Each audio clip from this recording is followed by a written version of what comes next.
This is gonna be the semifinals, the second semifinals actually. First Okay. game on your Jade, and it's ZaRaki Uh-huh. versus Gem5. Oh, okay. Pretty interesting. Pretty interesting. Considering how the Yeah. previous games that they played went, it's gonna be interesting to see how they can deal with the strategies that the other one throws at them. Mm-hmm. So, do you want to introduce the players? No, I've had a lot of chance to talk recently, so just go ahead. All right. So we. Actually, I think Yep. I will be AFK for a minute or two, so why don't you just take it from here? Okay. So when you're back, let me know. So Yep. guys, we're going to be having Gem 5 as the purple Protoss at the top right on Jade, and at the bottom right we're going to have ZaRaki playing as the white Zerg. Now, previous games we've seen that both these players... Okay, I'll hold on to that thought for later, because we do see something that ZaRaki has decided to go for Lichis, as we call them. I wonder if Sela is even going to be back in time to see how this unfolds. We do see that there is a pylon at the natural, and we do see that the probe is going to on the right location. Will it see the Overlord? No, but the Overlord I think won't see the probe either. So by the time that the probe gets here, the pull should be about finished, which should give time for a forge. But it's still I think the way that you normally defend this is you put a pylon in your main, and you actually put a cannon here. And the reason why you do that is because the time that it takes to get to this location is so much shorter and so much more difficult to defend with the probes that you want to do. Oh, okay. So ZaRaki seems to be trying to show that he's trying to take an expansion. Obviously, that's not the case. He's already building his first Zerglings. Now, that means that the cannons will not be placed, and because of that, oh, Gem is going to be one sad Protoss. I think he might like GG right now, because there's no way that the cannons will be on time. Now, this cannon should not finish no matter what, so he will need to pull like almost every single probe, but even then, so he, oh, and he cancels the pylon, sorry, the cannon that was first made. He kept the one that he made in the second location. Ah, that's even worse. He might actually be able to survive, but the amount of damage that he's gonna take is probably gonna be huge. One probe, two probes, three probes, four, and actually, that didn't go that bad. Could have gone a lot worse. Considering the fact that we're right now at 7 drones versus 10 probes, that's still better for the Protoss. That was pretty good by Gem, although I think that ZaRaki made a small mistake there. He might have tried to kill 1 or 2 probes, then run through. But okay, so we see now that ZaRaki does get the probe, so he will manage to... Oh, and he loses another drone there. Yeah, that's pretty bad. I mean, ZaRaki is getting his gas, which is also something strange, I think. I think he might be interested in taking maybe something like Hydra. I mean, I don't see what other thing he can do at this point, but we see that Gem will scout, so as soon as he sees that there is no expansion...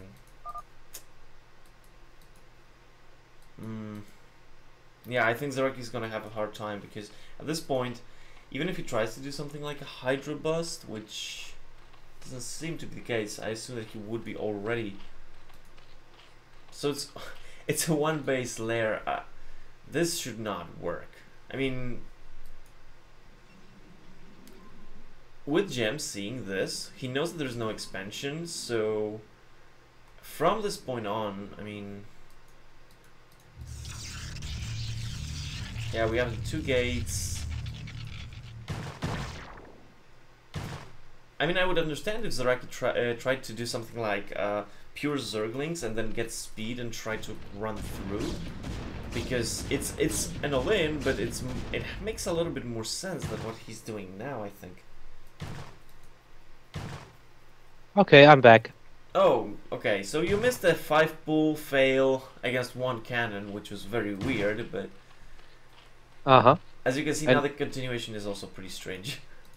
yes, it's quite strange indeed. And ZaRaki is going for the fast lair. Djem, he's aware of that, right? He should have Yes, seen it. yes, and he also scouted that the natural was extremely delayed, so he knows that it had to be some kind of a fast attack. Mm-hmm. But the weird thing for me is that ZaRaki had the opportunity to go something like Speedling Run By or even Hydras, but he went for one base Spire. Yeah, And and I don't know, I don't like that too much. I agree with you there. On the other hand, Djem, he hasn't had time to start a score yet, so he will have to rely quite heavily on cannons to defend the Muta all-in that's coming for sure. Yeah, I agree on that. Just the problem that I see is that, I mean, ZaRaki definitely has one good or two good possible attacks. We see that he's making Zerglings right now, so maybe he wants to make some Mutas to tank damage from the cannon and at the same time run in with the Zerglings. Maybe that's the plan. Yes, that could be it could be the idea here, but I don't see it working all too well for ZaRaki, to be honest. He's catching two of the ice fighting four zealots actually now in the middle of the map here. I do like that by Djem, the move out, because actually what this does in this situation is it forces the Zerg to make additional Zerglings Yeah. when its eco is in shambles anyway. Mm-hmm. And ZaRaki can't really spare that. Can't spare the resources and the lava. He wants to drone up until his mutas hit. And now he is just, you see two mutas, no, actually 5 mutas. Wow, he's doing 5 mutas. And Djem doesn't have, has his Stargate just started, so he has to get... 2 Stargates, so... Yeah, he has to get a bunch of cannons in the meantime, actually. The problem that I see is that we still have 11 drones. ZaRaki really just decided to go full all in, and as long as Djem doesn't die, he wins, so... Well, yes, he has to do very considerable damage. I mean, he should at least wreck one eco-line completely in order to be in this game. And even if And I that don't see it happening. No, even if that would happen, like, Natural is exposed, but he can just transfer all his probes to the main and wait until the Corsairs are out, and he's still gonna be in fine position, so... And here comes Mutas.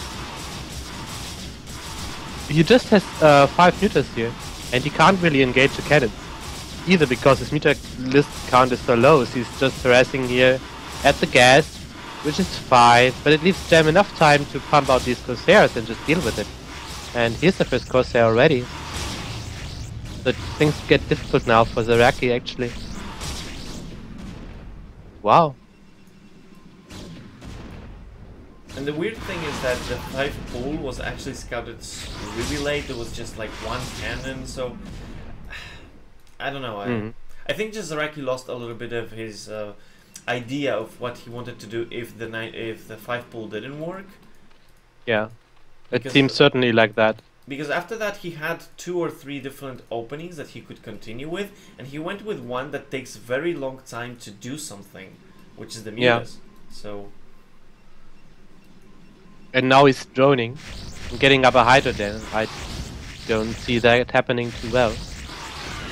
Still trying to do something with the Mutas here, but there's 4 Corsairs, so that aggression is officially over. and He's up to... yeah, go ahead. Yes, go ahead, please. Okay, so the thing that I'm worried about really is ZaRaki could try to get back into the game, but as soon as the Corsairs kill the Mutas, how is he going to stop the Corsairs from destroying every single Overlord? Well, the short answer is not. Yeah. I don't see it happening either. He has 4 Scourges here. He would need a button of Scourges and like a really good surround, like you sometimes see in pro games. Yeah. When the Zerg comes in from all the sides, but ZaRaki, he doesn't have the economy to really support that, and he's in a position to just defend a plain zealot push with some Corsairs here. And the good news is, Djem is still on 1 gate, 2 gates now, and his leg speed is going to be delayed, so he could get an Evo here. Maybe, but I think that Djem doesn't really care too much about attacking on the ground. I think he just wants to kill the the Mutas and the and the Overlords, and then maybe attack 5 minutes from now. Yeah, and we can see that here. He just deflected the Scourgers, and now he's chasing the remaining Mutas over the map. Could even turn around here because his spaces are safe, and he's in liberty to take down all the Overlords that he finds. Yeah, ZaRaki is actually buying himself good time with this move, but it's not going to be enough. Those are 8 Corsairs. He doesn't have +1, but 8 Corsairs is still enough to just ignore 3 or 4 Hydras and just kill these Overlords really fast. And that's what he's doing, is coming in now. How do you treat? And the Overlords are all grouped up over the Hydras, so. He loses 1 Corsair, but yeah, twice the population, that's not never a good sign. No, not really. He's trying to harass here, but the Corsairs are in place. I mean, deflecting the Mutas again. I have to say that ZaRaki is actually doing a decent job considering how bad he is, how situation he is now. Yeah. But now he loses all the Mutas. Oh yeah. But 1, and that's the no by Djem. Yeah, so he was sad that 1 escaped. Hey, he must be pretty confident. And here comes the speed zills, and I expect this game to be firmly over. Yeah, I think so. He can deflect it with the Hydras perhaps, but I mean, ZaRaki is on 2 base and 21 drones, and if Djem forces a continual exchanges here, he forces the Zerg to stay on this low economy and thusly never really get into the game. You can just apply pressure non-stop and that's it. Yeah, and also only now we see additional gateways coming out. So all that he was producing, all that Djem was producing, was only from 2 gates. Wait until those 4 extra gateways get into production, then there is no way. Yeah. Basically, any D player could answer you this question. A two base Protoss just beats a 2 base Zerg, and that's what is happening here. Yeah, I think the only way that doesn't happen is when you, I don't know, drop lurkers in the mineral lines and the Protoss doesn't have detection. Then maybe 2 base versus 2 base you win, but in this situation, yeah I don't see it. Oh, and the Overlords now seem to be caught. Okay, ZaRaki will still defend them. Nice reaction. Yeah. And yeah, ZaRaki, his only method of staying alive right now is by getting a lot of units for his weak economy, and that allows him to stay in the game for the moment, but it doesn't allow him to win him the game, because he actually needs to get ahead economically, get a tech, and get into the base. And there is one thing that ZaRaki can do, because there's still no storm, and in these kind of engagements, speedlots are better if you get a clear, like a good angle. But if you get a really bad angle, then actually ZaRaki's force, the Zerglings, they could actually do something. Yeah, that's true. But this is a lot of zealots. Yeah. They do have +1. So let's see. I think that's just enough. Djem just rolled over this army. Yeah, and there's the GG. Okay, it was still a decent try, at least, by ZaRaki. Even considering how bad of a situation he was, it was a decent try.